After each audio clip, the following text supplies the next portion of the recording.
Oui, le Centre national de la fonction publique locale et de la formation a été mis en place par décret 669-221 du mois de mai 2021 par le président Macky Sall.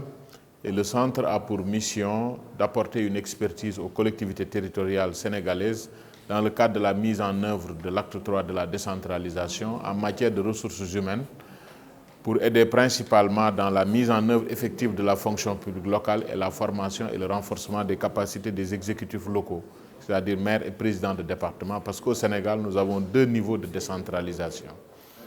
Effectivement, au moment de l'étude d'opportunité du centre, il a été prévu de faire un certain nombre de séjours d'expérience et de bonnes pratiques, communément appelés benchmarking. Et dans ce cadre, ça fait à peine un peu plus de 6 mois que le centre est fonctionnel, avec la mise en place à la fois de ses organes de gouvernance, de ses outils de pilotage et des commandes sur des études d'opportunité qui ont été lancées en fonction des cœurs de métier et des priorités qui ont été définies. Et donc, cette étape du Maroc pour l'équipe du centre, en y incluant dans la délégation les élus ainsi que les agents des collectivités territoriales pour une démarche inclusive, est la première étape au niveau des sorties à l'étranger que le centre a organisé, ce qui se justifie par plusieurs facteurs. D'abord, le facteur géographique. Nous partageons une communauté de destin sur l'Afrique. Nous avons des relations séculaires et nous avons beaucoup de similitudes sur les enjeux et les défis auxquels nous sommes confrontés entre pays africains. Et nous savons que aussi le Maroc est un des pays leaders et un des pays précurseurs en Afrique dans le domaine de la formation en général et des renforcements de capacités. Et il y a une vieille tradition de formation comme hub de formation d'une certaine élite africaine.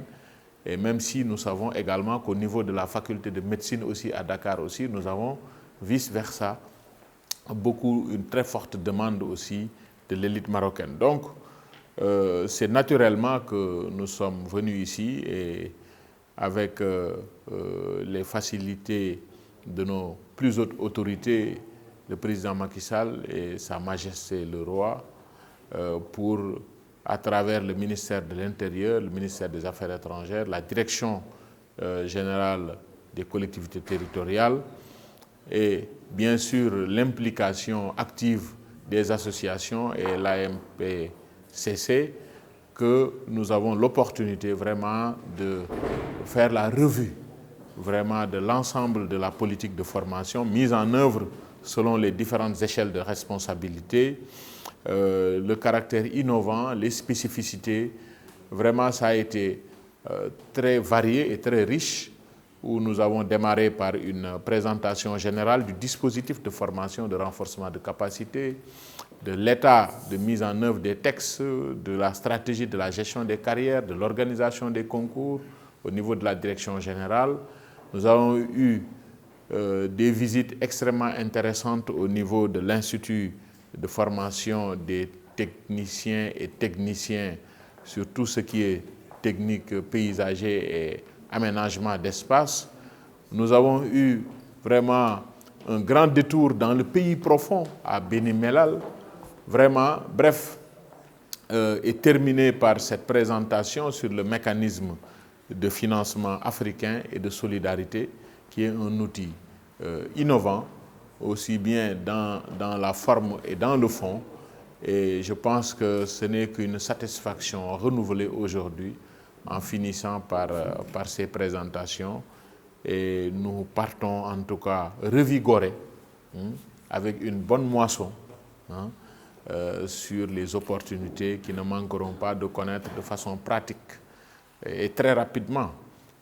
Donc des suites qui seront pour l'intérêt de nos populations et de nos communautés, Inch'Allah.